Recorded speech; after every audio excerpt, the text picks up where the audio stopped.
Okay, good evening, ladies and gentlemen.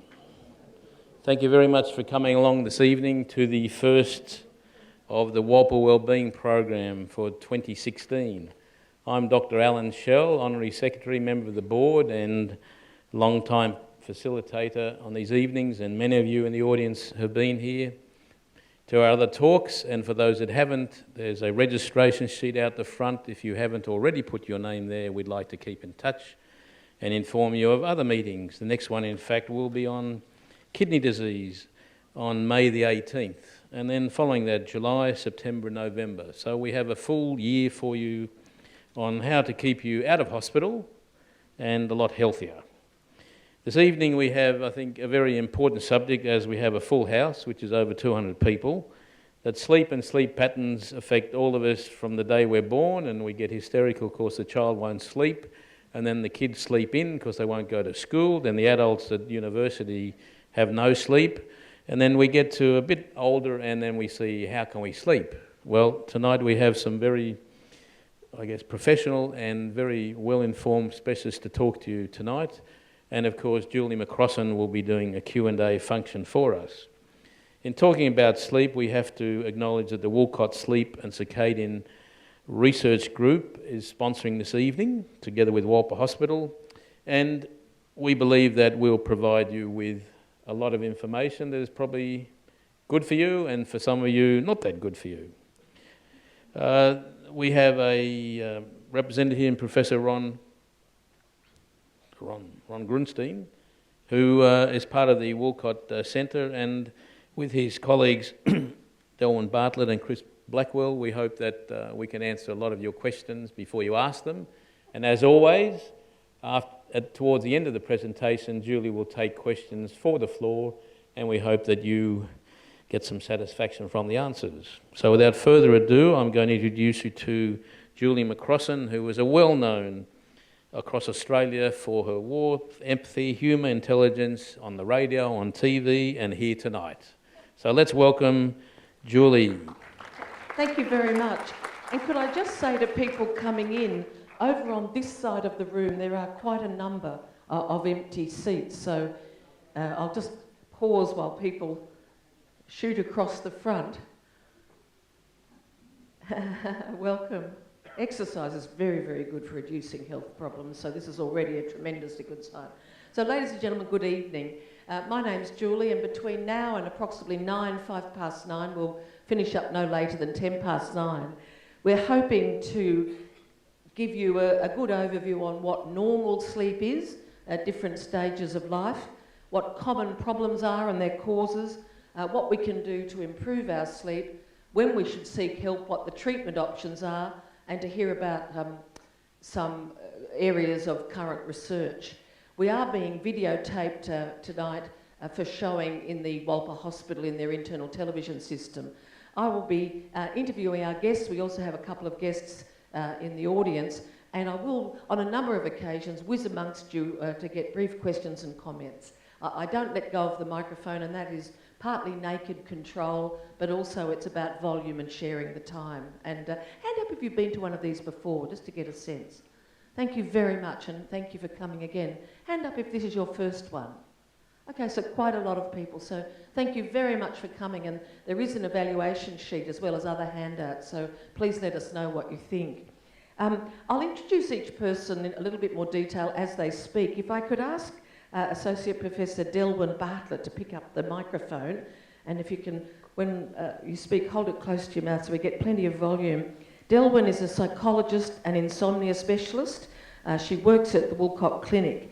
And I'm going to ask her and Professor Ron Grunstein a couple of questions that are the same so we can hear different answers. So my first question is, what is normal sleep? Do you mean the length of sleep or the staging? However you choose to define it, what is normal sleep across the lifespan? What does normal sleep look like? Well, maybe I'll start with a few misperceptions about sleep. A lot of people actually believe that you start the night in light sleep and finish the night in deep sleep, and that's actually quite incorrect. So we actually cycle through the stages of sleep every 90 minutes, and the range is 70 to 100 minutes. And most of our deep sleep is actually in the first 1/3 of the night. So we start off awake and then we go into a very light sleep or transitional sleep. And then we go into the stage of sleep where we spend most of the night in, which is 45 to 55% of the night in what we call N2 sleep. And in that stage of sleep, we can move, we can easily be woken.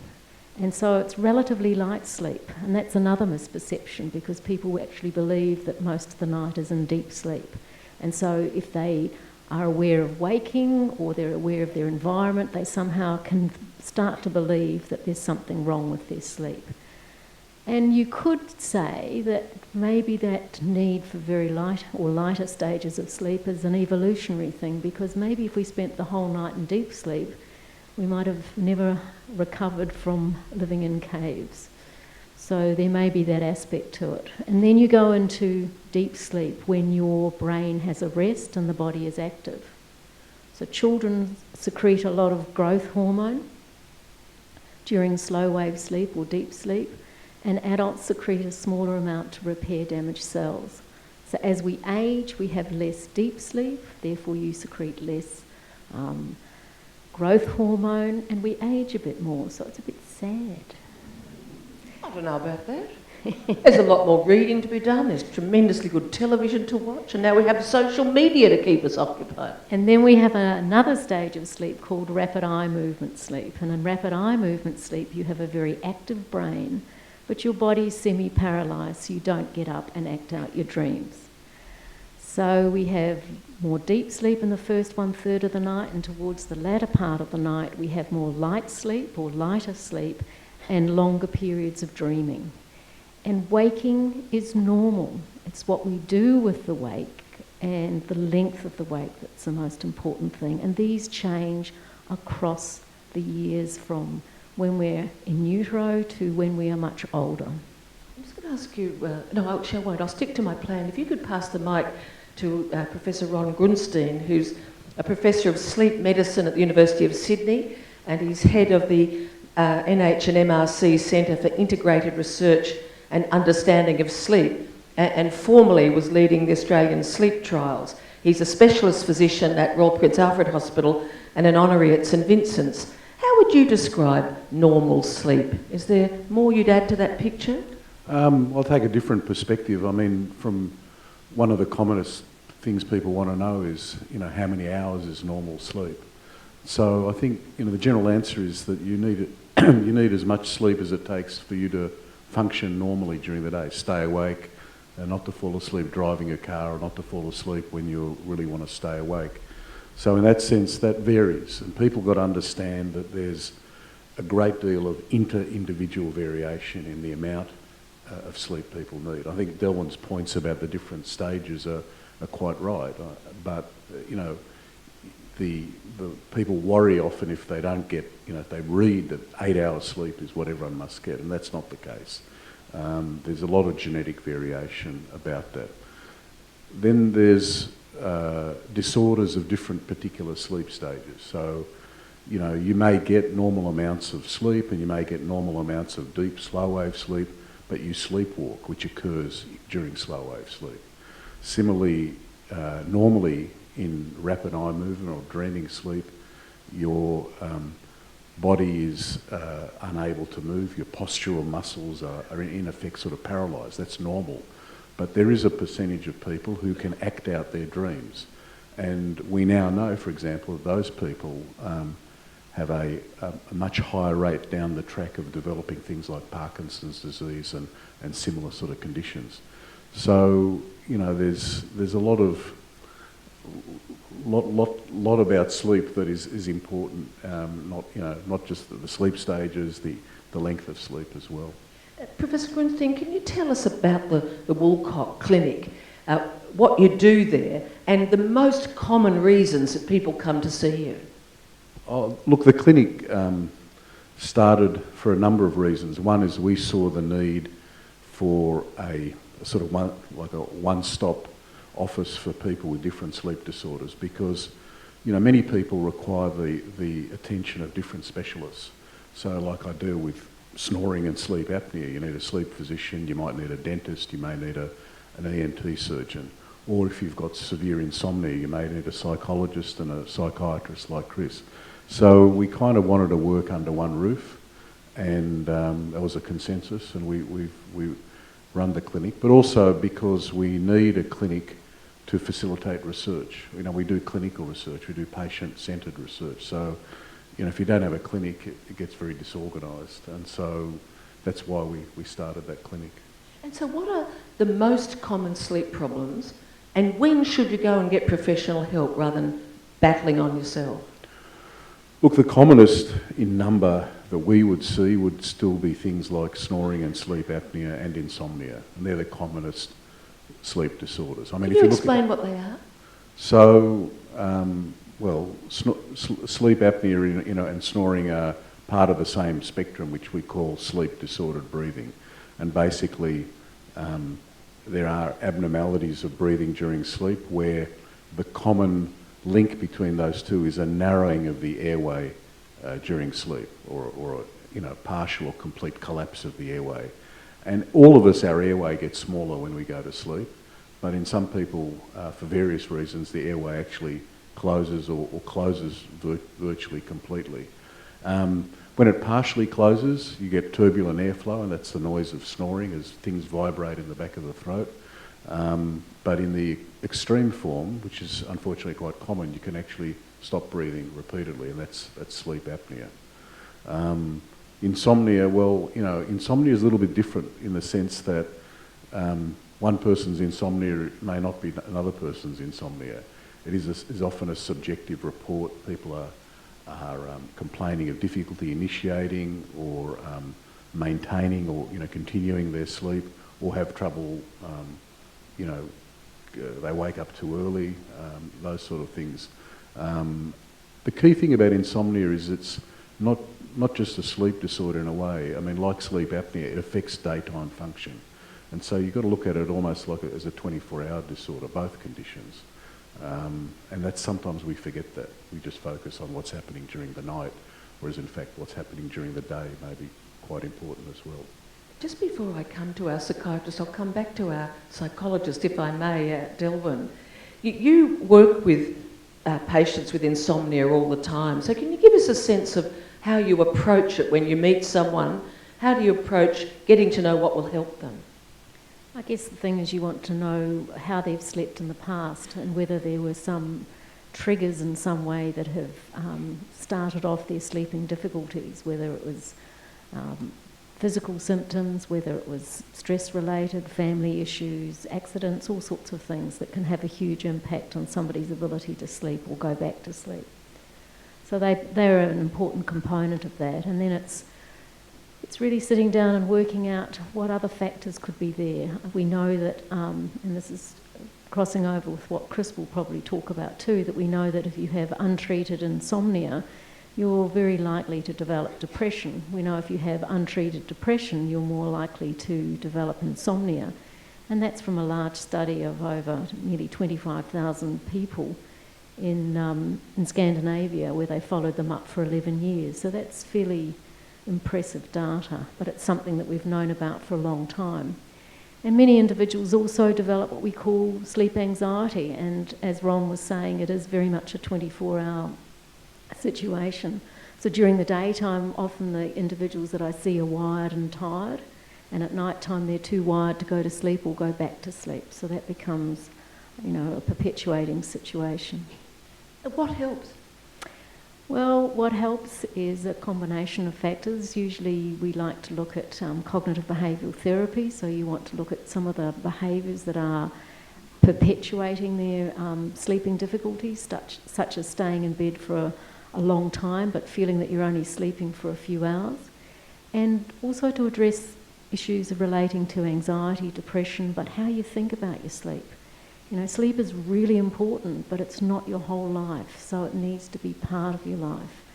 And some people can develop severe anxiety just as it starts to get dark at night, and their fear of going to sleep or whether they will be able to do that. And what about menopause? Menopause. Well, you get hot, or you may get hot. And so if you're very hot at night, that can really wreck your sleep a little bit. But there's not a lot of long-term good objective data on the effects of menopause. So we know that when you are hot, you're more likely to be woken. But one of the few studies that there is on objective data in relation to menopause is it's what you do with the wake and how you learn to manage the heat and the wake. And that becomes a really important component of addressing menopause because it's very difficult. Look, thank you very much. Let's meet Dr. Chris Blackwell, who's a psychiatrist, a visiting medical officer with the Woolcock Clinic, and also in private practice, and he has a long interest in sleep and insomnia. Well, we had a brief conversation before we started, and you said people need to realise sleep problems are complex. What do you mean? What's the importance of understanding that? Look, I'm really lucky. As a psychiatrist, I get a chance to work with these people who know a huge amount about sleep.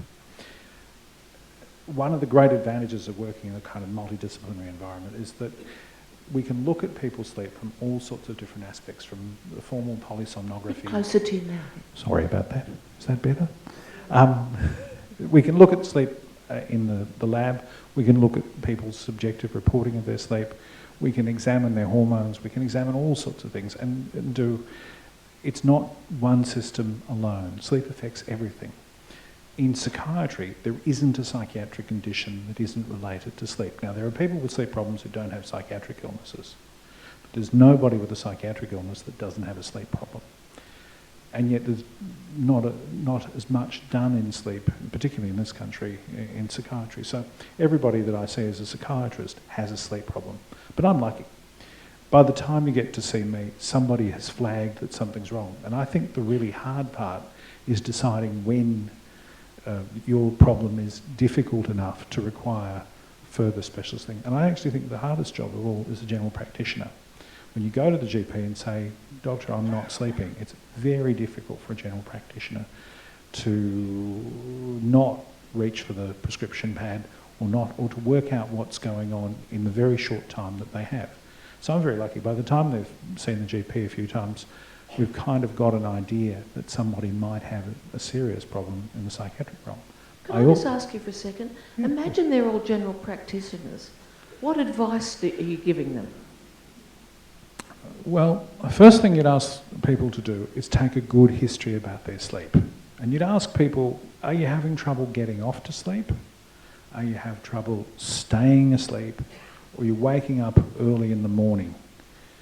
Now, one of the problems with a lot of people who have depression, and depression is a really, really common problem, and sleep is a really common problem, and if you don't treat the sleep problems, the depression usually doesn't get better, and if you don't treat the depression, the sleep problems don't get better.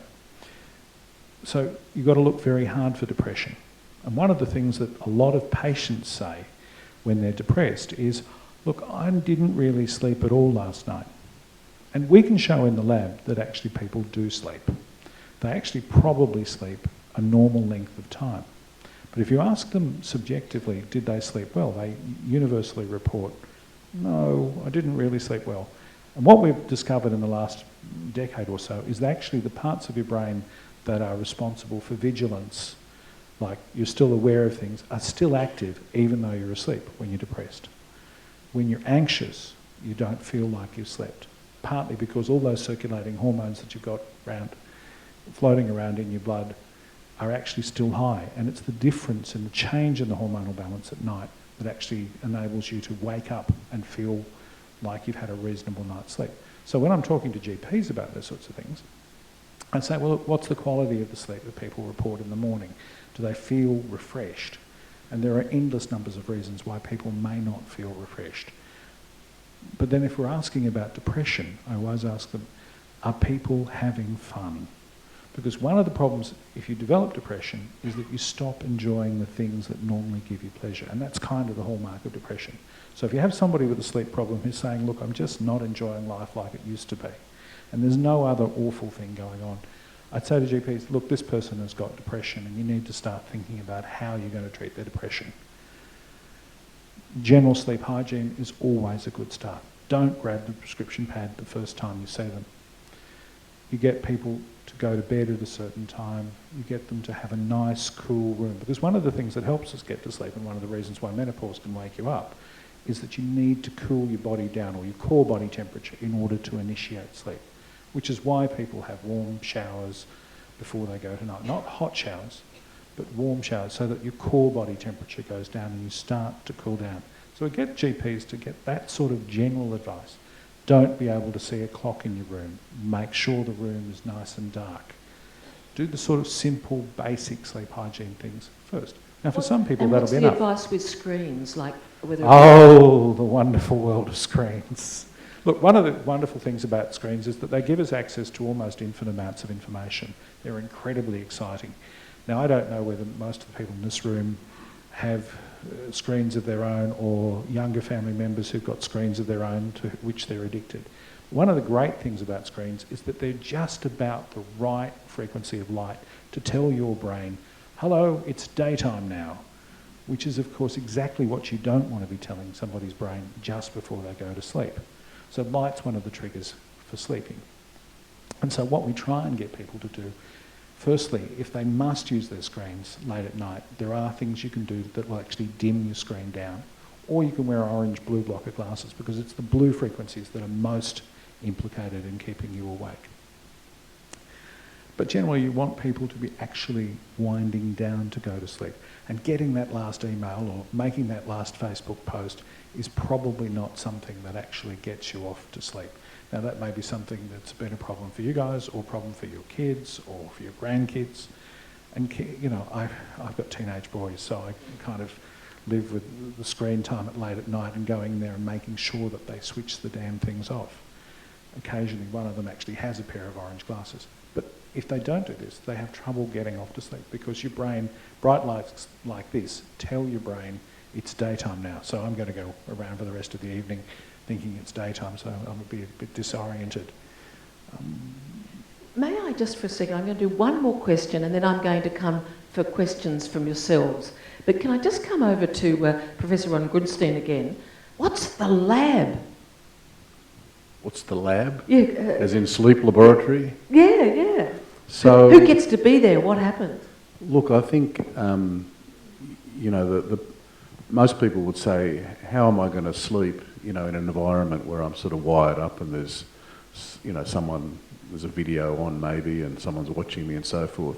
And the important to understand, laboratory is not there to actually make a measurement of how long people sleep, or not necessarily sort of, you know, we don't expect people to have the best night's sleep. But for example, for a number of different disorders, you actually need to observe what's going on. So for example, in sleep apnea, you want to know how disrupted the sleep is, how many times they stop breathing, what happens to the oxygen level, is there any changes in heart rate, any arrhythmias like atrial fibrillation, all that sort of thing. So we have to make those measurements. Second is, say, where people have sleep movement disorders. We need to verify, you know, what stages they occur in. Are they associated with increased muscle tone, as in that REM sleep behaviour disorder that I'm in? We generally have not been studying people with insomnia in the lab till recently, because now there's evidence that if people go into a sleep laboratory and actually sleep poorly or sleep reasonably well, that gives us a lot of information about the type of insomnia, the severity of insomnia, and what treatment those people should have. So generally around the world now, you are getting more people with insomnia being studied. That being said, about 25% of people who present with insomnia have sleep apnea. So, you know, it's another check on the system. So that's what we do in the lab. So Woolcock, But just describe the lab. Well, you know, the lab, like, I mean... I turn up, have I got my jammies with me in a bag? It's like we have what's equivalent to 12 hotel rooms. So they're soundproofed. You don't want to be listening to the person snoring in the next room. They're reasonably like a small hotel room, and we have an observation room which is connected electronically to all the rooms, and people, you know, the wires go to a computer which displays the various brainwave patterns, the breathing pattern, and so forth. So, you know, in fact, it's like a sort of sleep hotel. And what would be the characteristics you would have to be considered a goer in the sleep hotel? I think if you've got, for example, in sleep apnea, if you've got a history of snoring and you've got some daytime sleepiness, or you've got a medical condition where you worry that sleep apnea may exacerbate that condition, such as, resistant high blood pressure or something like that, then there's reasons that you would study people. Generally, for sleep apnea, if you suspect that, you want to confirm it and you want to see how severe it is. I think in insomnia, it really depends on the complexity of the patient and whether you think that there is, you don't have a clear idea of how the characteristics of that person's sleep. You think maybe something else is going on, or you think it'll be helpful for you to know and for the patients to know that they actually sleep much better than they think. Thank you very much. Ladies and gentlemen, I have a number more questions around treatment options, research, and we have two people in the audience with some particular knowledge around sleep apnea, including orthodontic responses. But I thought, let's take a few questions or comments from the audience. So just wave at me, and I'll come at you with the microphone, and if you can just say your name and where you're from. And Good evening, my name is Lionel, and I live in Diamond Bay. My problem is just very simply, I cannot fall asleep. I don't believe I suffer from depression, but I do know that I can lie in bed most nights for 4, 5, 6 hours without falling asleep. now, obviously, we can't diagnose Lionel, isn't it? Yes, but if someone presents with that sort of opening remark, Professor Grunstein, where would you begin? How would you begin the story? Well, without putting Lionel in the spot, I mean, I think you kind of want to know a lot about, the rest of their sleep, how long the problem's been going on for, did it start at any particular time, are there any other medical conditions, levels of anxiety, mood, all those sort of things. In the end, sometimes, if you're talking about investigation, you may not necessarily move straight to a sleep study. You may use a thing called an actigraph, which is like a reliable accelerometer, Fitbit type device, which is medical grade and can tell us quite accurately sleep-wake patterns in people over a 2-week or 3-week period. And you need to know whether that in fact is the history, or whether in fact, sometimes we've got patients who've got sleep apnea who perceive that they don't sleep because they're waking themselves up frequently. I'm not saying that's the case in Lionel's case, but you need to investigate that sort of history and see if there's any explanation for it. Thank you. Delwyn, how would you respond if someone came to you with these initial remarks? It's not that uncommon, because if you are not able to recognise sometimes the lighter stages of sleep, it feels as though you're awake all night. And that's not saying that somebody isn't experiencing what they are. They most definitely are. But it's just to see what you could actually do in terms of perhaps remembering all of those 4 or 6 hours, because sometimes we lose our perception of the lighter stages of sleep. And so we know from some studies is that you can have 10 to 15 minutes of brain EEG recordings of the lighter stages of sleep, and you can go in and touch somebody on the shoulder and ask them whether they're awake or asleep, and many people will actually say they're awake. So that's really follows on from what Chris was saying too, that parts of the brain, when you're hypervigilant, are still working overtime. So it's very difficult for you to work out whether you are asleep or awake. Chris, how can you deal with this hypervigilance matter? That's actually not an easy question to answer. I suppose one of a few things that I want to know in this sort of situation is what time did an individual wake up? Because sometimes people have trouble getting off to sleep. But as the parent of adolescent sons, one of the things you notice about adolescents is that they want to stay up all night if they possibly can. As they get a bit older, they're probably out having fun and doing those sorts of things.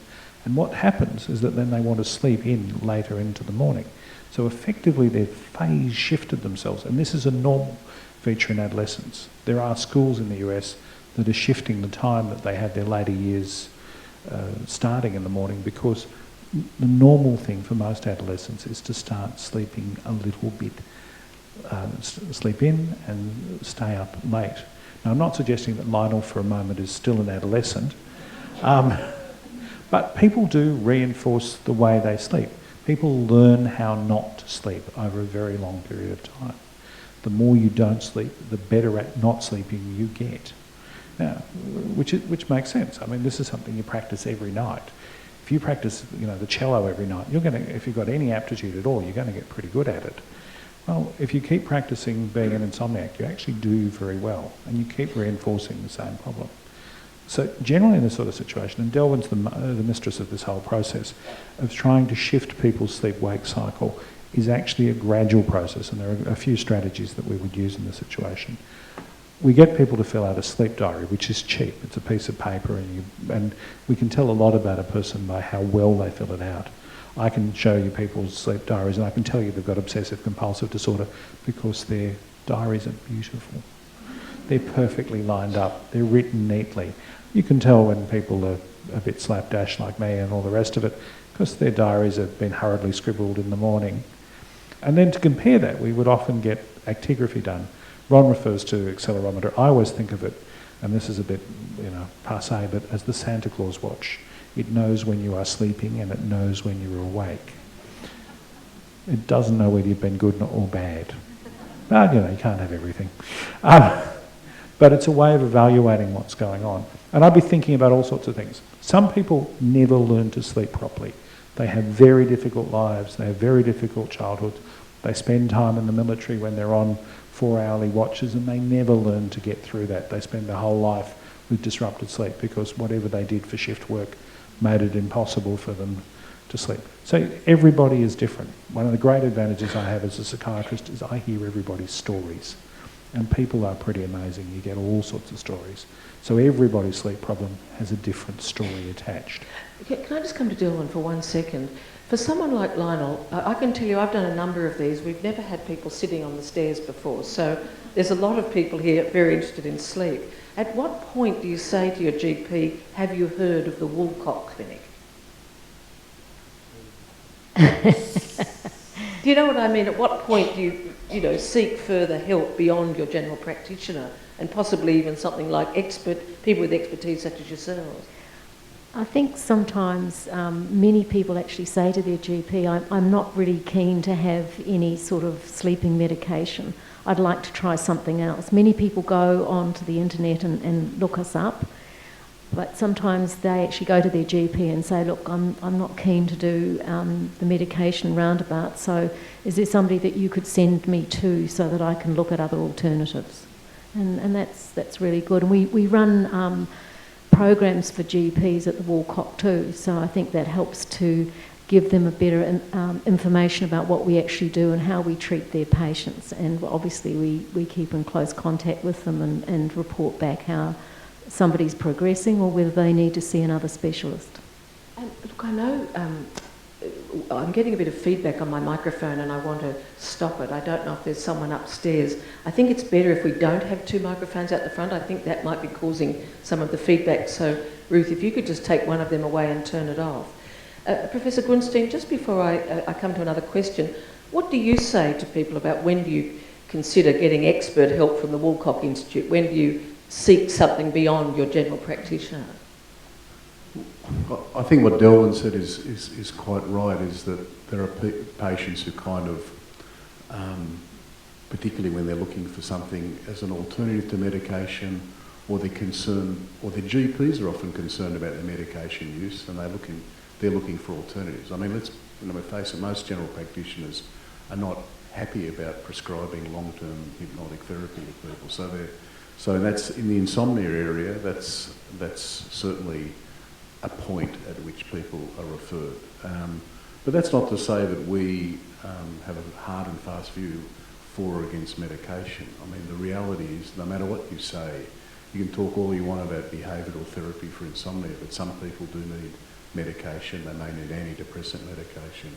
It happens. And so we have a pretty broad view about these sort of things. But you don't want people who are addicted to very large doses that may cause them to fall over in the middle of the night. In the sleep apnea area, I think it's a I've got to be frank, the sleep apnea area is getting to be a bit of a mess because you've got a lot of players involved. You've got chemists who are now trying to see patients and prescribe machines and so forth. You've got a lot of industry players who are kind of trying to bypass medical practitioners, and it is a total mess. So we offer a service. We just say, look, we're happy to talk to patients. We don't sell machines.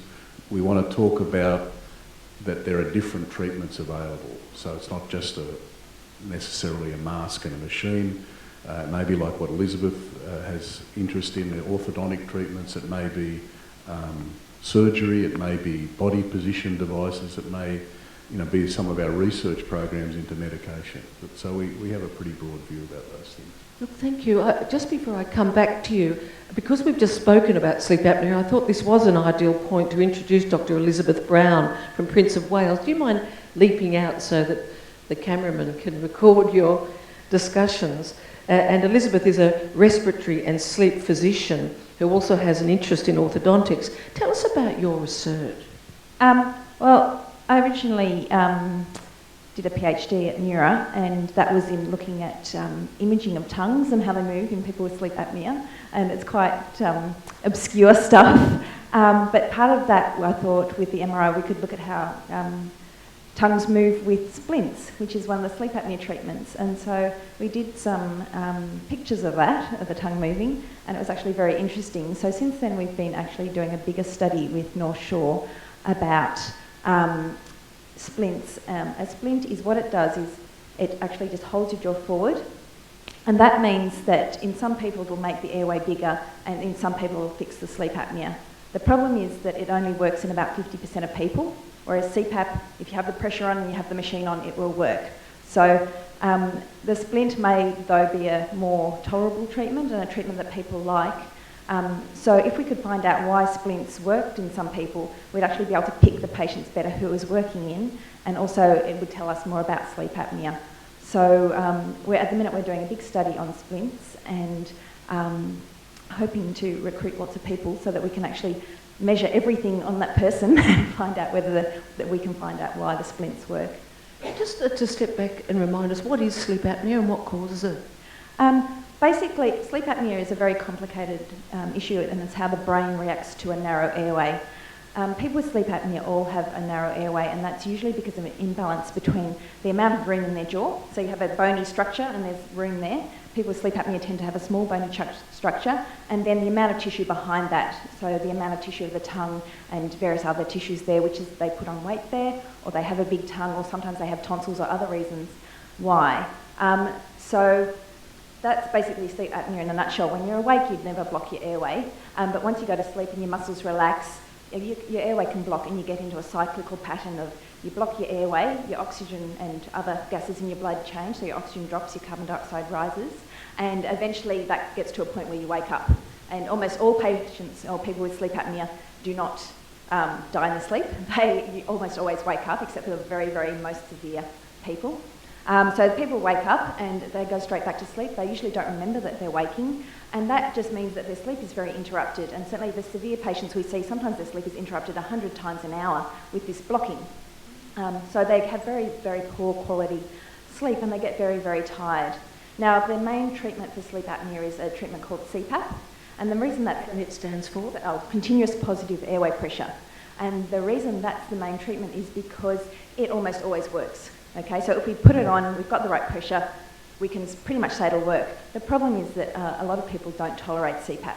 So it's wearing a mask at night, and that can be hard to get used to, and people can have trouble sleeping with that, or they can just find the pressure, because of claustrophobia or whatever reason, they find the pressure intolerable. So part of my research is trying to look for ways of other treatments for sleep apnea, which would be a splint, which in an ideal world, if you move the jaw forward, you make more room. It's not that simple, so it doesn't always work. What does it look like? Oh, they're actually mouth guards that go over the top and the bottom teeth. You can look them up on the net. They're easy to find, but they're a little bit hard to describe.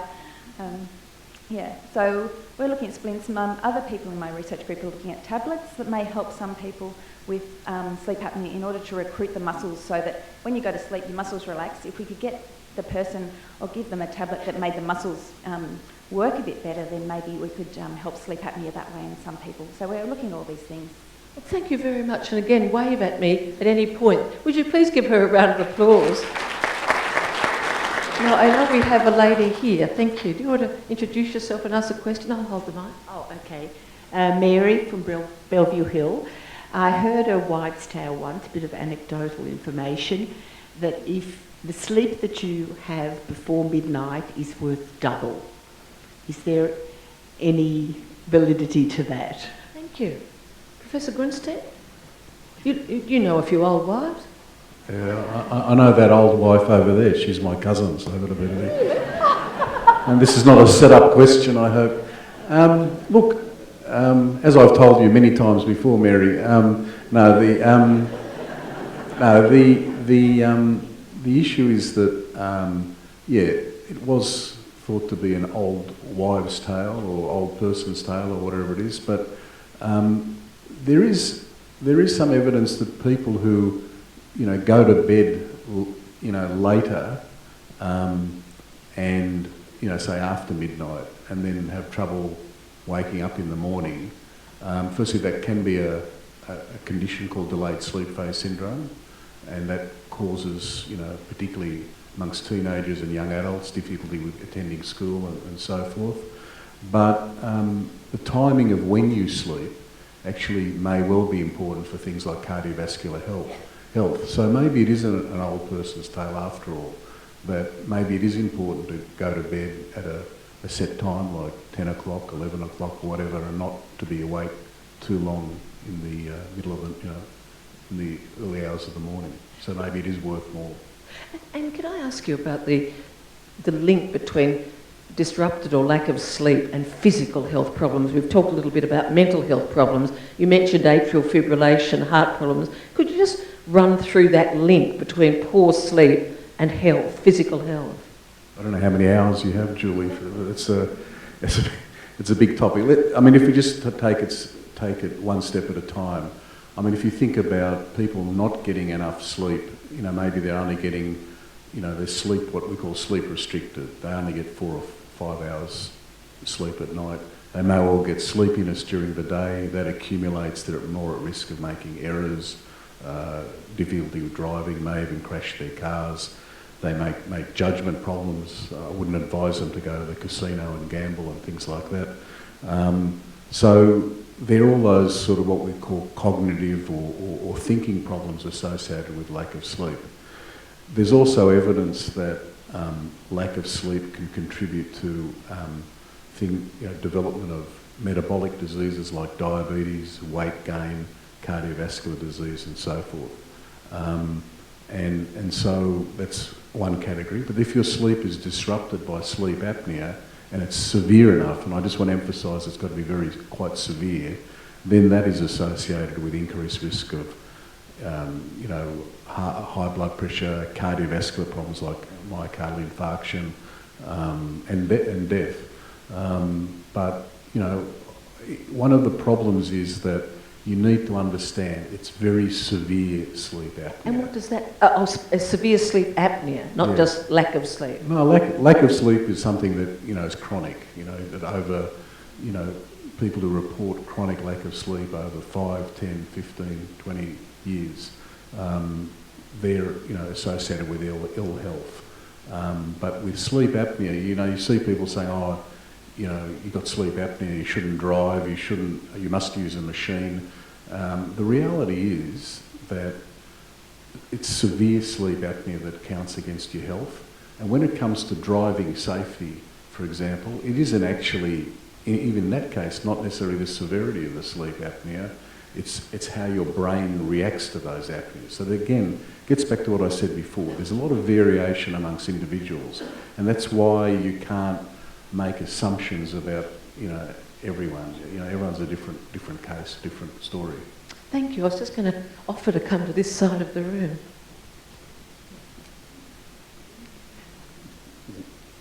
My name is Michael.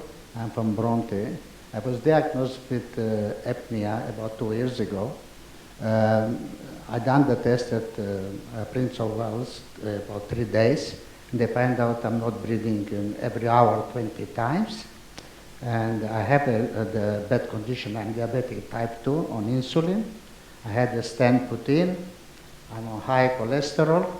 And I was put straight away on the machine. I'm sleeping with the machine. If I have to go or wake up to go, I'm just going in dark, and I come back, put my mask back, and go back to sleep and fall asleep. And I feel very good in the last 2 years, but I got used to, you have to get used to this machine. It's very hard to sleep with the hose behind you, on the front of you, and you turn. My wife is sleeping near me, and all the air, cold air is going on her. But when it's summertime, it's all right. The wintertime will be a problem. This is a happy customer, but your wife's not here. No.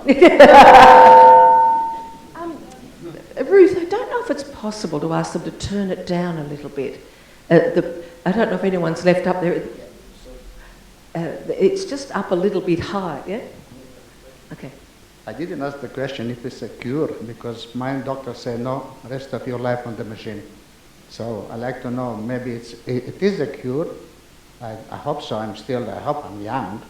So I hope I'm not going to be all my life with this machine. I have to go away. I have to take the machine with me. I have to go everywhere. I have to go with the machine. So it's not so easy to go. Not to America. So how long do people stay on the machines?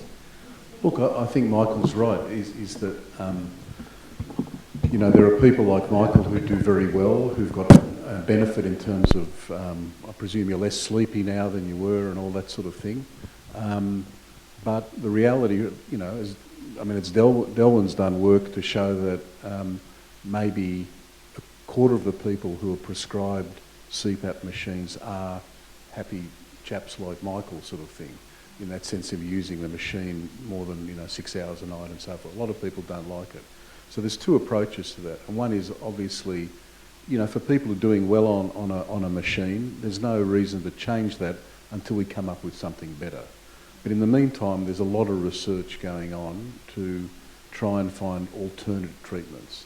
So, for example, you know, we've just done a study looking at weight loss using very low-calorie diets to see how much weight you can get off people with sleep apnea, because there used to be this theory that people with sleep apnea were resistant to weight loss. And we've, you know, shown pretty impressive results if you stick at it and lose, you know, a reasonable amount of weight, usually about 10% of your body weight, you get marked improvement in your sleep apnea. Similarly, the dental devices that Elizabeth had talked about, they're also, you know, an avenue. I think our surgeons are getting better because there's a few surgeons now who are really focusing on assessing patients properly, not, you know, operating on everyone like they used to. They select people. And that's what all this is about, is actually recognising that sleep apnea is not one disease, but many different types of forms of a disease. So some people will have just a narrow airway because they've put on weight. Other people have a problem with their breathing control. And again, those people with a breathing control problem may well respond to medications, you know, as Elizabeth mentioned already. And could you just explain to us in what context you do surgery and what its purpose would be? I'll be there in 1 sec. Look, I think surgery is indicated in certain situations. Obviously, if you've got big tonsils, so in children, that's the commonest form of treatment of sleep apnea, tonsillectomy. In adults, sometimes you've got persisting tonsils, so that's one form. Some people have severe nasal obstruction, and that's another form of surgery. But in people who don't want to use a mask or for whatever reason don't want to use a dental device, it is an option. I mean, you select people carefully, you image their throat with the MRI scan, you take a look at their anatomy, and I think we have a better idea now than we did 10 years ago of people where that surgery is going to be more successful. And just one last question, I'll come back to the audience. Differences between men and women. It's sort of culturally embarrassing to talk about women snoring, but of course it does happen. Are there any differences in treatment options for men and women? I'll just make one comment. You know, many years ago I did a PhD in Sweden, and there we looked at a whole lot of stuff. But one of the things was, one of the studies we found was that if a woman had sleep apnea, she was far more likely to be divorced than a man. So culturally it didn't seem to be so acceptable for women to snore. So it's often a very sensitive sort of subject. And sleep apnea is more common in men until the menopause, but after that, the prevalence of sleep apnea is the same in men and women. And are women less likely to ask for help? Probably not these days. I mean, in the past, yes, but I think it's fair to say that we're seeing a lot more women in the clinic these days than we ever did in the past. Okay, look, thank you. Now I've got a lady here with a question. Thank you. My name's Lily Skirney, and I'd like to know, why do we have to sleep? Great question. Who wants to go for it? Let's each person answer. All right, Delwyn's passed it on to me. You know, the original studies to look at the importance of sleep and sleep deprivation were done in a very, I haven't got time to describe, a very elegant model of research in rats. And basically they managed to produce a rat that was totally sleep deprived versus one that was partially sleep deprived. And basically over 40 days, all the rats that were totally sleep deprived died. They literally, their body temperature soared, they developed all sorts of skin lesions, their immune system failed. So at least for the humble rat, you know, sleep is pretty important. The reasons more recently, again, has come from animal research, is that we recognise that the brain detoxifies itself during sleep. So in fact, we do have what is a sort of, I guess, a human version of a sewer going around in our brain, cleaning out things that we build up during the day from thinking and so forth. And if you don't have, at least in the animal models, if you don't have proper sleep, those systems don't work. So you actually accumulate toxins in the brain. And so animal models of Alzheimer's or neurodegeneration quite clearly are affected by lack of sleep. And there is some evidence also in humans now that neurodegeneration may be promoted by lack of sleep. So in a sense, you need to sleep, because if you don't, your brain gets stuffed. I mean, it's basically... Oh, that's a fabulous answer, I think. Thank you. I'm going to work my way back along the room. Hi, it's Jeanette from North Bondi. I just want to know what you haven't spoken at all about any medication like Normosin or Ativan to get to sleep. Can you comment on that?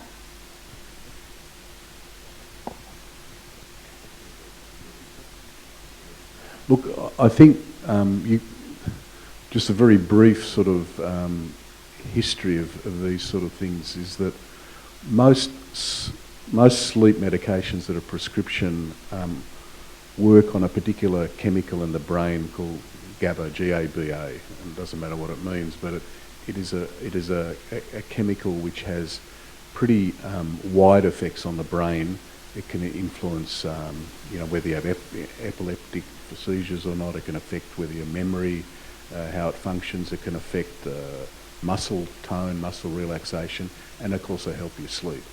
So drugs that interacted with our system were always the ones you used for sleep. So barbiturates, for example, interacted with our system, put people to sleep. No one uses those drugs anymore. The more common ones are things like Normosin or Ativan, and each of these drugs have a very selective approach. So some drugs may have more effect on sleep than they would on muscle relaxation. Something like Valium, for example, works pretty broadly, but something like Normosin is probably the most specific for sleep. And so therefore those drugs have been used for a long time as sleeping pills. So newer drugs like Zopiclone, which is Imivane, or Zolpidem, which is Stilnox, are similar to those drugs like Normosin. A little bit different, but they're maybe a little bit more specific, but they're still similar.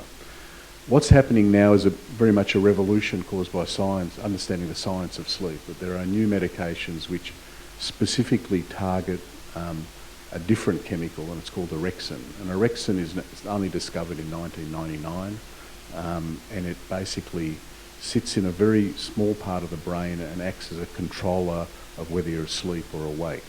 So if you can antagonise the orexin cell and block it, you can promote sleep. So you'll find over the next sort of 5 to 10 years a whole new class of medication which are a lot more specific, probably won't have the same side effects as the older medications, and we don't know what that's going to mean. I mean, is it going to be? I don't think it's going to be a perfect sleeping pill, but there's certainly, you know, it's going to be a bit of a brave new world as we understand all this chemistry. I don't know, Chris, you want to? I think with medication, one of the problems you have is that there's a triumph of marketing. To some extent, some of the benzodiazepines, which are the Valium class of drugs, have been marketed as sleeping tablets. They all work much of a muchness, but some of them are shorter acting than others. So your Normicin, which is temazepam, is a relatively short acting. It'll last probably about 8 hours in your system before it drops down. Whereas the drug you mentioned before, Ativan, which is lorazepam, only lasts in your system about 3 or 4 hours. Now, the significance of that kind of problem is good at getting you off, but not good at keeping you asleep. These are drugs which, by and large, but not always, we should only be using for short periods. There will be very occasional people who will be stuck on one of these tablets, and they'll have been stuck on it for years. And it is actually quite difficult to take people off those tablets, because people become not just physically dependent on it, but they become psychologically dependent. You know, it's something you practice every night, like we were talking about staying awake. People think, oh, I can't possibly sleep without that tablet. And sometimes you're in this horrible bind where you say, look, I'd really rather take you off the sleeping tablet. And the person says, well, but I won't sleep. And sometimes it's a matter of getting them through that period. And sometimes you're going to end up staying on those tablets. It's not our first choice in treatment. But a lot of it's marketing. The Z drugs tend to be shorter acting. They tend to have less habituation, less tendency for people to become addicted to them. That doesn't mean there aren't people abusing them. Stilnox does get abused on occasion, but not very often. But they all have different things, and they all also affect your memory. So one of the things that people don't realise about a lot of sleeping tablets is that you'll take the sleeping tablet, and after whether you've fallen asleep or not, you often don't remember what's actually happened at that point. So sometimes people will do strange and interesting things when they're under the influence of their sleeping tablets. And so it's important not to drive after you have a sleeping tablet, not to operate heavy machinery, and to keep the fridge shut. Can I just ask you one question? I've got a lot of people wanting to ask questions, but isn't it the case that some doctors are prescribing antipsychotic medications, I think like Seroquel, off-label on low doses for sleep purposes? And if so, what do you think of that? And what's your thoughts on that? One of the problems is, we'll go back to what we're talking about, everything is complicated. Nobody is, some situations doctors are using these drugs in people who have other psychiatric symptoms. Sometimes it's possible to use very low doses to control hallucinations in folks that suffer from hallucinations, and effectively it also helps them get to sleep. For some people with very severe mood swings, these drugs are very helpful in terms of reducing the mood swings, and if the mood swings are the reason why they're having trouble with their sleep, then it's a perfectly appropriate thing. Sometimes I think what happens is the general practitioners get somebody back from a psychiatrist and they're on a smallish dose of quetiapine, which is the drug we're talking about, Seroquel is one of the trade names. And they say, oh, yeah, this has worked really well in my sleep, and so that they think, okay, well, this is a good drug. And it is actually relatively safe. It doesn't have a huge abuse potential despite people's claims, but mostly it's working as an antihistamine in terms of getting people off to sleep. Histamine is one of those chemicals which is important in allergy, and you secrete histamine, and I always call it wide awake amine, and all the over-the-counter sleeping tablets that you buy, with the exception of some preparations of melatonin, are based on antihistamines. You block histamine, theoretically you fall asleep, and if you block histamine, you also get hungry. So antihistamines quite often make you hungry and tired, and that will get people to sleep. But it's an issue in terms of, after a while you get very used to them very quickly, and so they don't keep working. The antipsychotic, partly the reason I think people are worried about it is they worry that it's a slippery slope into using antipsychotics as sleeping tablets. partly it's not a cheap drug, and so therefore the government's worried that people are spending lots of money doing what you can do with something a lot cheaper. And partly people worry about the misuse of anything that's labelled as a major tranquiliser, and all of the antipsychotic drugs that are labelled as a major tranquiliser.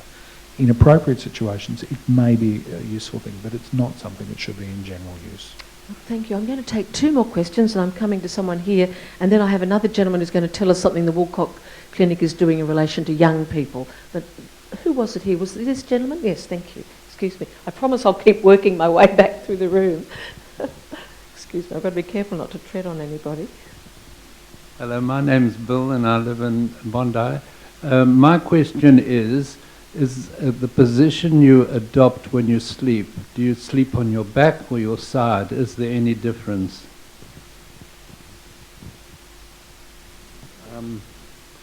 Look, if you do time-lapse photography of people during sleep, you'll see that it's quite hilarious. You know, they move around like a sort of break dancer. So people do move, and each one of those movements is associated with a mini awakening that people just don't remember, because your brain has to be awake for a certain period of time for you to remember that you're actually awake. So body position change is normal, and multiple body position change is normal. Where it's particularly relevant is in snoring and sleep apnea. So because of the forces of gravity and maybe some other factors as well, when you're on your back, you snore more and you have more sleep apnea. And in fact, there are many people with sleep apnea who only have sleep apnea on their back and not on their side.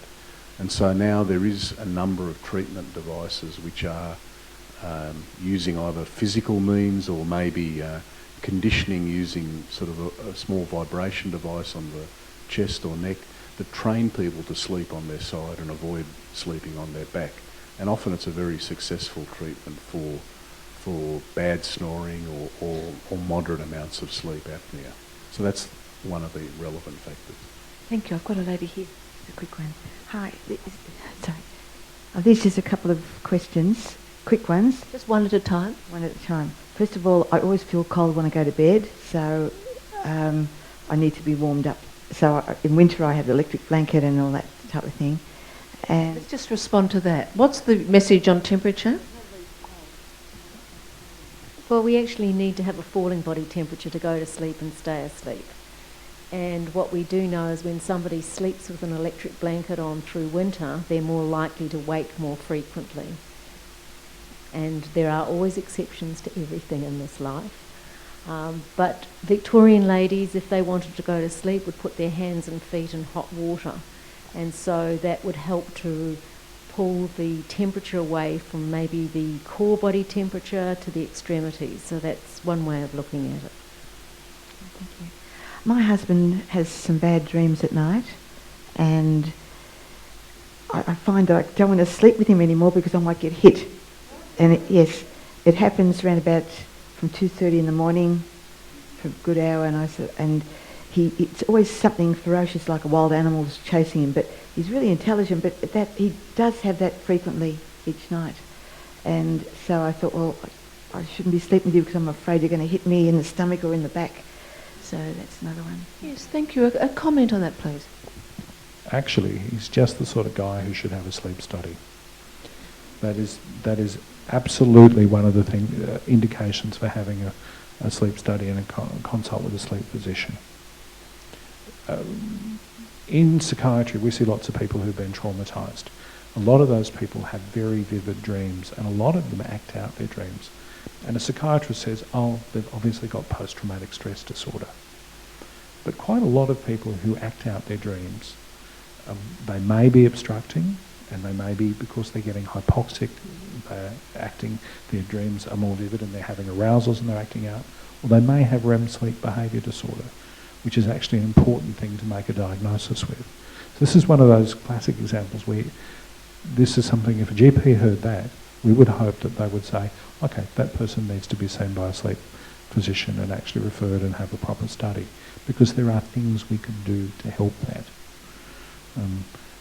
I was also thinking before when we're talking about snoring and those sorts of things, one of the other common position changes that people experience, and it's a very low tech thing, is their partner's elbow. waking them and getting them to turn over. I've had that many times. But in this situation, this is exactly the sort of person who really should be seeing a sleep physician, because we need to differentiate what's actually causing that problem, because the treatments are different and these problems can be treated. Just on that issue of separate beds or separate rooms, in your world you must hear people discussing all these things. I mean, do we need more community discussion that would normalise needing to be in separate beds or separate rooms? Any thoughts on that from your clinic's point of view? I'm not sure with real estate prices the way they are that people can afford that. I mean, the Japanese have a problem with that straight away. Look, I mean, you know, that is a solution sometimes if it's just... I mean, what's important for us is to differentiate a snorer from sleep apnea, you know, an acoustic problem from not, or someone who's a restless sleeper, make sure they don't have REM sleep behaviour disorder or some restless leg syndrome or some condition like that. And then, you know, if people want to sleep in separate rooms, but generally, I mean, you know, most partners kind of want to sleep together. Yeah. So it is a social problem, and usually with snoring and sleep apnea, the person who brings the patient in is the partner. You know, and the problem for us often is diagnosing people who don't have partners, because they, you know, often they don't know, and it's only when they, you know, fall asleep behind the wheel of the car that, you know, we realise there's a problem. One more question. Well, I have severe apnea myself, and I'm not fat, because I know you're talking about fat people as well. So I'm slim and really quite fit, really. I'm fit. And I don't take any medications, I never have. So what's the question? The question is, one side of my nose is, when you breathe in, it goes in on one side. So I've got to keep sleeping with holding my nose, holding up so I can breathe in both nostrils. There we are. This could be a family assessment. That was meant kindly. Look, I think, as I said before, I mean, nasal obstruction can cause snoring, but rarely does nasal obstruction on its own cause severe sleep apnea. You need to have another factor. And also, you know, the narrowing of the nose, you know, can, as part of when I say nasal obstruction, it can be obstruction due to chronic nasal disease from hay fever and so forth, or from just the loss of tone in the muscles that keep the nose, you know, open and so forth. So it's an anatomical thing. But it's rare that severe sleep apnea is caused by nasal disease alone. Look, thank you very much for those questions. Another gentleman here. My name's Paul and I live in Randwick.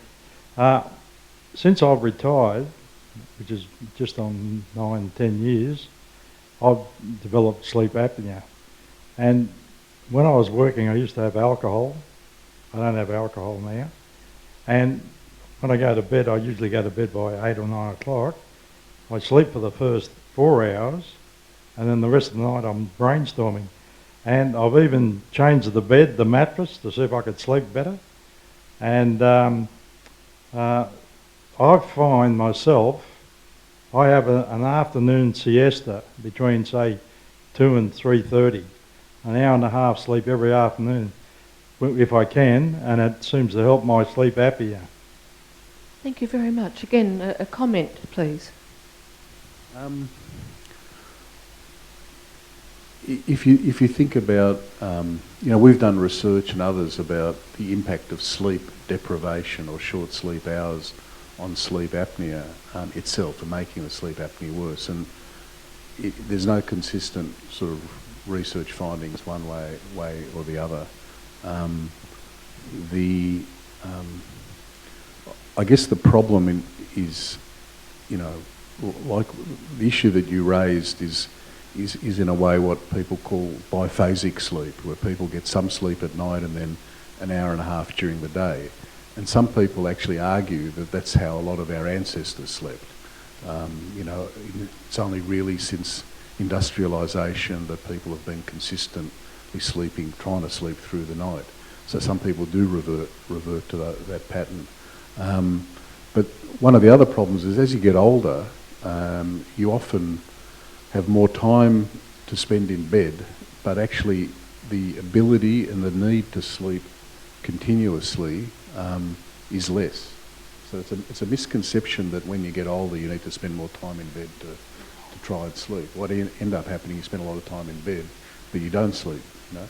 The people who need the most sleep are ironically the people who get the least, and that's young adults, teenagers.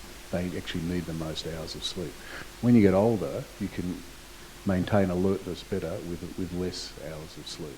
We're just going to come to teenagers, but just before I do, that mention of the afternoon nap, again, in the popular media, there are many, many articles about sleep, aren't they? Often in those Sunday newspaper magazines. Is it, again, a very individual thing that for some people an afternoon sleep and some sleep at night works okay? Or are there any rigid rules, or is it totally personal? I don't think there are rigid rules, but a short nap is one of the best things that you can ever do in your life. Research shows that if you have a short nap and you've got a gap from the end of your nap to attempting sleep again at night of at least 8 hours, then it won't impact on the quality of your nighttime sleep. If you have a short nap of 10 to 20 minutes, then you'll stay in the lighter stages of sleep and you won't wake up with what we call sleep inertia or a woolly brain. So long sleeps can often be detrimental in terms of you just don't have the same need to go to sleep at night, you desperately want to go to sleep, and you think there's something wrong with you, but you don't actually have a big enough sleep debt to allow sleep to happen. Okay, so you're looking at sort of 10, 15, 20-minute naps are good? They're wonderful. Look, she looks excited just talking about them.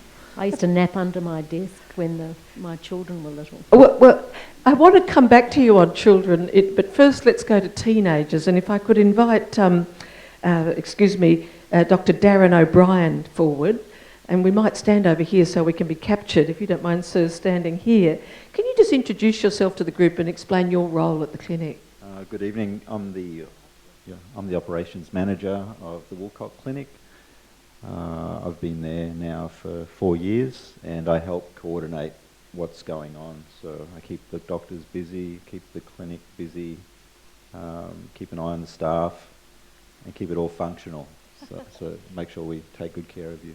And you were originally a nurse, but you're also an historian, and you've written a book on the blood libel. I think that's something this audience would find interesting. Just explain what you covered in that book, just briefly, just for interest. I'm a student of Conrad Queet and Colin Tatz. I studied at Macquarie, and I wrote my PhD on the blood libel, so it covers time span from 1144 to the present. And what's it called? The Pinnacle of Hatred, the blood libel and the Jews. Okay, thank you. I know you've written a book also, haven't you, about the continuous positive airway pressure treatment for sleep apnea. What's the name of that book, and what do you basically cover in that? Well, that's what it's called, the CPAP book. I spent 5 years helping people get used to CPAP with all the problems. Those who are on, how many are on CPAP in this room? Okay, how many have been on it and are no longer on it? Okay, there's not too many. It's a lower number than you'd think, but there's a lot of problems. It takes a long time to get used to for most people, unless you're very symptomatic. Those people are relatively easy, but you've got to learn to live with this thing like it's a toothbrush for your teeth or glasses. It takes time, but as... What are your tips? 2 or 3 tips for getting used to it? Be patient with yourself. Persist. Don't think that you're a failure because you've only given it a few days and you haven't been able to sleep for a few nights. Get frequent feedback from your CPAP therapist. Delwyn's done that work before as well. So you need a patient, caring clinical therapist who is aware of all the problems and can head them off quite early. A lot of the problems are very, very simple to fix if you have the knowledge. That's the problem. Well, thank you. And just tell us the work that the clinic is going to do with school students, its purpose and scope. Yeah, so I really think we're in the middle of the technological revolution. This is like the 1850s, and you can call it social media, I call it anti-social media, but the kids these days are so engulfed in the usage of these devices, of accessing their friends, fearing of missing out. There's increasing prevalence of anxiety and depression in very young kids, leading to behavioural problems, sleep deprivation because they're using these devices at night and exposing themselves to it and becoming anxious about if they haven't replied to a certain friend's post or what's the latest status and keeping up. So we've initiated, and I'm getting feedback from the psychologists in our clinic that specialise in these kids, from the paediatric sleep physicians. Chris Seaton works with us, and Chetan Pandit from Sydney Kids. And we've got a three-part triangular approach, I guess you call it, where we're holding 2 seminars this year, one on the 3rd of May, one on the 27th of October. We're inviting parents and teachers from various schools dealing with the adolescent age group to come and talk about all of these issues with Chris and one of the psychologists there, so we can answer questions. Then we've got a member of our staff who's trained in this area who attends the actual schools and educates the students. So, the students cringe, but when you're talking about screen ages, and we've got a video that's created that we screened for them. So engaging them and getting the teachers to recognise those kids that are most at risk in their classes, who are falling asleep in class. I've got a 15-year-old daughter who tells me about kids in her class that are sleeping during the class. And if anyone here is interested or would like to pass it on to someone else, do they go to your website? Is that the best bet?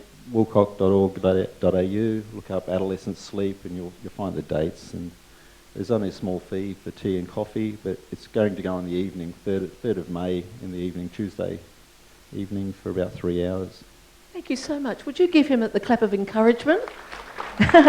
And I just want to come to you, before I come back for more questions, to Delwyn Bartlett again, because you were, before being a psychologist, you were a midwife, and you've had a lot to do with new mums and fathers. Just some thoughts there on sleep issues, both, I guess, for the parents, but even establishing good patterns with very small children. Can you just talk to us a little bit about that? Well, we were lucky enough to have some grant money from Wolper, and one of our PhD students, Leora Kempler, this has been part of her research. And so we've been looking at a sleep intervention in the 3rd trimester for new parents. And I guess that really comes about because when you're pregnant, the most important thing is to have a normal delivery and to be able to breastfeed. And I actually feel that there's not enough good sleep information about the reality of being very sleep deprived for at least the first 16 weeks, if not longer. And I often see women who stop sleeping well with the birth of their first child and they seek help 20 years later. And the reality is that as a new parent, you are extremely sleep deprived. You often have very high expectations of yourself, how your baby feeds, and what should, in quotation marks, be happening. And the shoulds need to be shot because it just puts a lot of pressure on new parents and grandparents, etc. And it's difficult. Well, thank you very much. Now, was there someone down the front here that I didn't see? Thank you. I'll just come to this lady here, and then I thought I might shoot to the back and give the 2 backs a go. Thank you very much. Hi. It's Liliane. Okay. I wondered if... Could you speak up a little? My question is if there, as a result of extreme sleep deprivation over a long period of time, there's adverse symptoms and loss of memory and neurological problems, etc. Can that be reversed, and what can be done to reverse that? Is there hope, sir? Look, I think it depends. I mean, in the acute situation, obviously, if you get sleep deprived, or what's more common is sleep restricted, you do sleep at shortened hours, that's reversible with sleep.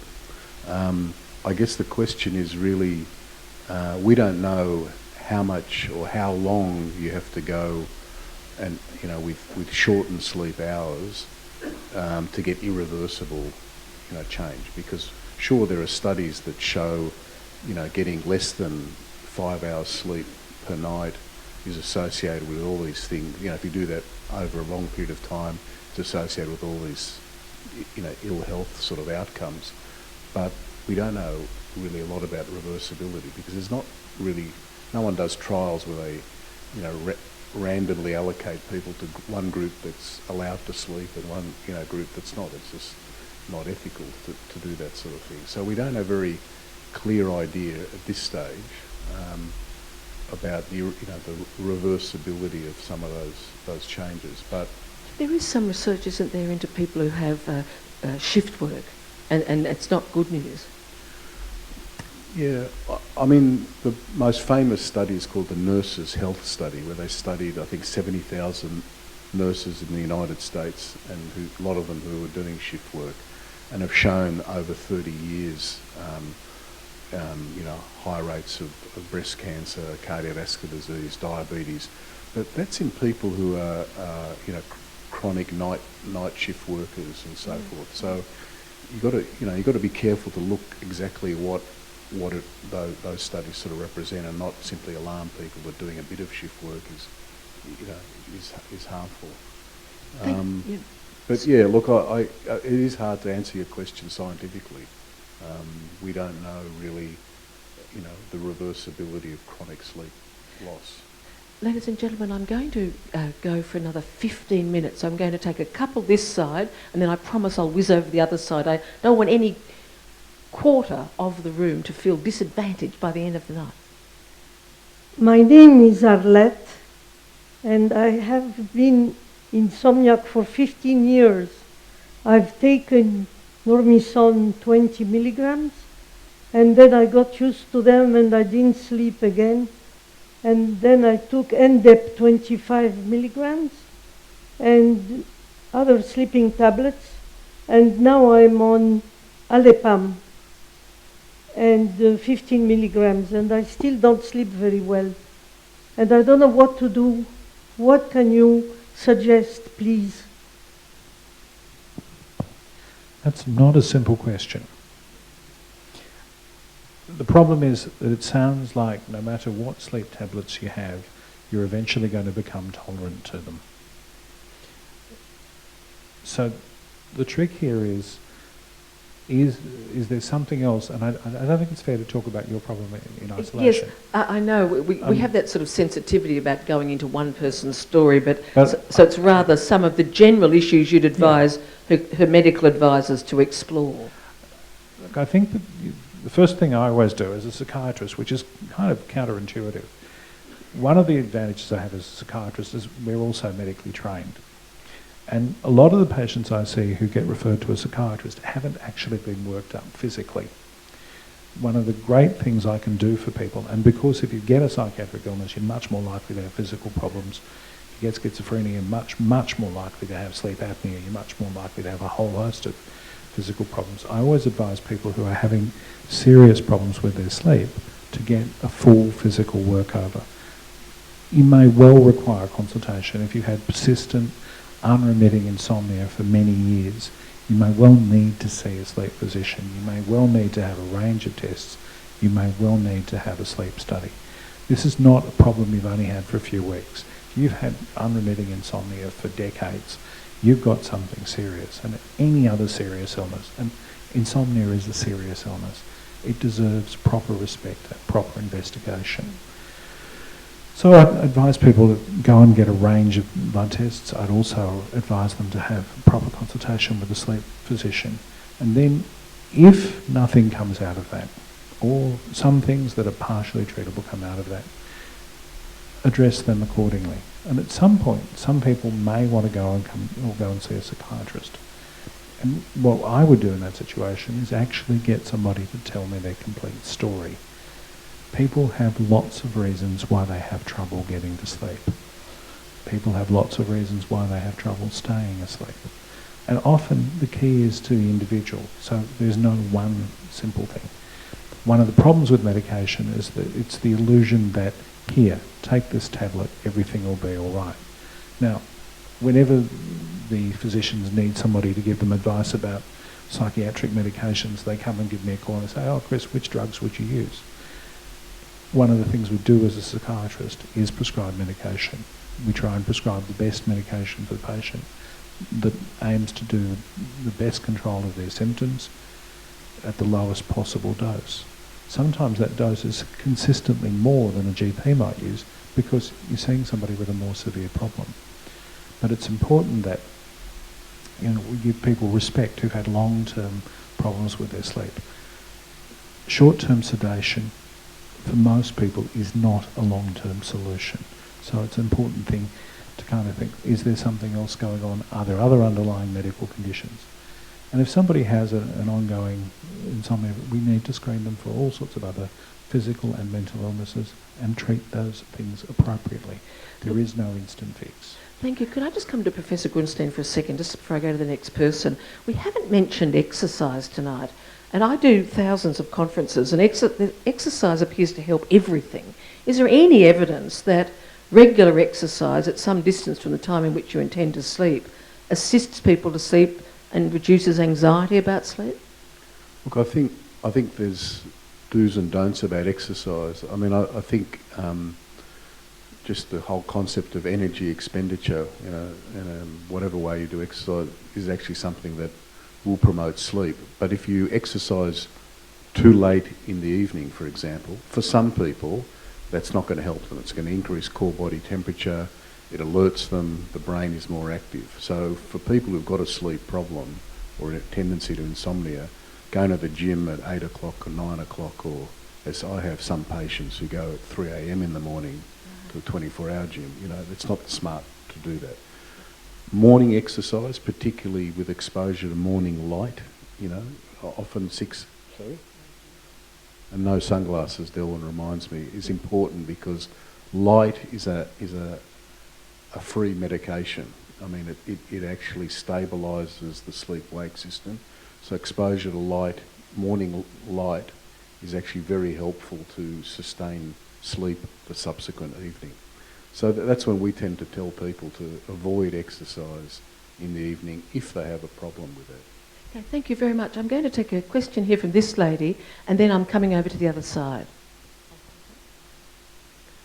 It's okay. Guys, I hold the microphone. Trust me to put it the right distance from your mouth. Okay. I have a fitness device which tracks my sleep, but I have no idea what to do with the information. Can you help? I'll be very polite. Look, I mean, I think fitness devices are good for people wanting to know how much energy, how much walking they've done or how many steps and that sort of stuff. You've got to understand that in these devices there are chips which are what are called accelerometers. They detect movement. And the quality of that accelerometer and the software and so forth is really important for accuracy. So all these devices like Fitbits, Jawbones, whatever, BitFits, I don't know, whatever the names are, have come on the market and got all this fancy software saying sleep and so forth. Very few of them have any validation, and when people have attempted validation, the results haven't been impressive. That's why the devices that we use clinically are a different grade. That's not to say they're going to make them better, as they're selling hundreds of thousands. They can invest in the technology. But at the moment, when you look at it, it says you've slept 7 hours and 3.5 hours in deep sleep. It's relatively meaningless. Professor Grunstein, I'll cut you there. I want to try and get 3 more questions and answers in 5. So we'll go for tight questions, tight answers. Did you want to answer about the Fitbit? You can if you want. No, you're right. Okay. It's just one of the things is that often some of these devices will actually suggest that you're getting your deep sleep towards morning, and we know that that's not less likely to be occurring. So. It doesn't matter that you don't understand. Sorry. It's Mariam from Bondi. Just a general question. Talkback radio and music, not on loud, but is that detrimental to us going to sleep? Not actually waking up anybody, but just listening to other people. I guess it can be very pleasant to do that, but at the same time, if you cue going to sleep with those things, what happens when you go camping? You take a portable with batteries. So it's really what you cue. So it's what you put together of, I can only go to sleep when I'm listening to music.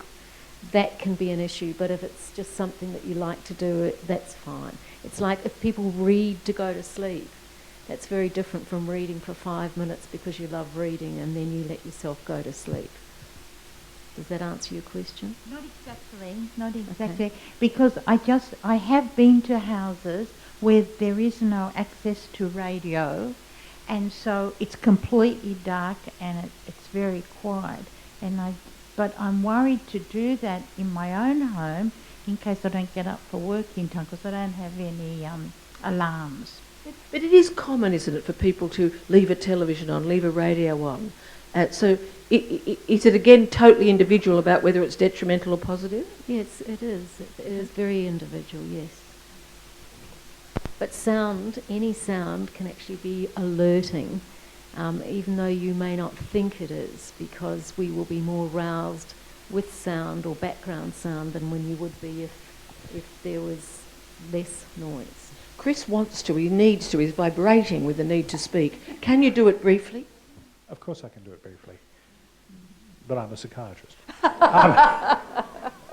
The reality in the situation is I think that for a lot of people it staves off feelings of loneliness. It gives people a sense of engagement, and sometimes when the light is dark and cold and you're all by yourself, the ability to listen to other humans talking, even if it's in the whispering distance, enables us to feel like we're connected and we're safe to go to sleep. I think that applies for some people, but not everybody. Some people, the dripping tap 3 doors down is too loud to let me go to sleep. I'm going to murder that plumber. But other people, they need the background noise. And I think it is very much an individualised thing. And it's often the gentle reassurance of other human contact, the sense that you're not the only person out there. I reckon I'd go to sleep if I could have him gently talking to me on a tape. I don't mean that as a criticism, but he's got a beautiful, gentle voice. I do think that Philip Adams on Radio National serves this purpose. A former colleague, and again, I'm not being critical of him, but there is something about the gentle, reassuring, masculine voice that can be good. There's a future in this if you ever give up psychiatry. Now, I've got to get 2 more questions. Hi, how you going? I'm Kath. I know we're talking a lot about insomnia and struggling to sleep, and our family actually has a history of quite the opposite, of really seriously struggling in the mornings, struggling with early mornings and to wake up early, sleep inertia and grogginess, and I'm talking like serious sleep inertia. And I was kind of hoping you could shed some light on the issues regarding oversleep, and as well kind of the subset of naturally long sleepers, and you know the relationship between those and sleep inertia and really struggling in the morning. Fabulous. I guess there's 2 things that really go in there. Are there difficulties going to sleep? And once you go to sleep, you... Absolutely not. I'm a fantastic sleeper. So how long... The family particularly. The whole family are bears in hibernation. 3-6... Well, not quite, but no. So how many hours I've never had trouble getting to sleep, no. So how many hours do you need to sleep to feel okay? Well, that's a really good question. I need at least... I'm actually really great on lack of sleep as well, but not constantly. So give us a number. Maybe 7 hours in order to feel pretty good the day after. But if I don't have an alarm set, or 2 or 3, on loud and persistent, I can easily sleep for 10 to 12 hours happily. Now, this is a rather cruel final question in a room where probably a lot of us have sleep problems. So, excuse me, doctor, psychs and doctor, are we talking a problem here or a very happy, sleepy family? Well, you know, it can be a problem, can be great. But, you know, I mean, it really depends on, in people who are long sleepers or need a lot of sleep, how they do when they don't get that long period of sleep. So if you're someone who sleeps 7 hours and functions fine during the day, then I don't see that as a problem. If you're then someone who doesn't put the alarm on or whatever and then needs to sleep 10, 11 hours. I mean, unless you're that is preventing you from doing stuff, then it's not a problem. So some people are longer sleepers, involuntary sort of situations, but can function perfectly well 7-8 hours sleep. They're not, in that sense, they're not true long sleepers. The true long sleeper is someone who, without getting 10 or 11 hours of sleep, feels terrible, and that is a medical problem. And that's something that needs to be treated, and we do manage those sort of patients. Our time is up, but I just want to ask Professor Grunstein one last question. Of all that's going on in the world of research, one or two things that you think are the most interesting right now? That's the toughest question I've had all night. Really, that's tough. Look, I think I'll just split. I mean, one is work that's coming out in understanding why we sleep, and the fact that how do I put it, that the sort of things I talked about the role of sleep and what happens when you don't sleep, and translating that animal work to humans, I think is a challenge, but it's happening and it's very exciting. Look, in other areas, I just in sleep apnea, it's for example the work that's going on, like where people are finding different types of sleep apnea that may be responsive to different forms of treatment. And in insomnia, I think it's better understanding the brain, the recognition, what Chris said before, that in some people, when we just measure 3 or 4 sites on the brain and they look like they're asleep, but when you measure 256 sites on the brain, you find areas of the brain that are still awake. And so that's opening up our understanding of insomnia in a way that wasn't possible. And the final point I make is these new medications which are based on really the latest science about understanding. So I don't know whether they're going to be groundbreaking, game-changing, but they may be. So that is pretty exciting. Thank you. Ladies and gentlemen, I'd like you to thank our 5 busy professionals who've taken time out to be with us tonight. And our chairman, Alan, will close our meeting. Thank you. So we shouldn't forget to thank Julie for a wonderful presentation. And to you, the audience, for some very good questions that probably some of your neighbours would have liked to ask as well. So thank you very much for your participation, and thank you for filling up this wonderful venue. The next one is on May the 18th on Kidney Awareness Week. Serious problem for some people. So please, if you think you want to come along or bring friends, please do that. And to say thank you once more, and we look forward to a good year of many events like this. Thank you very much.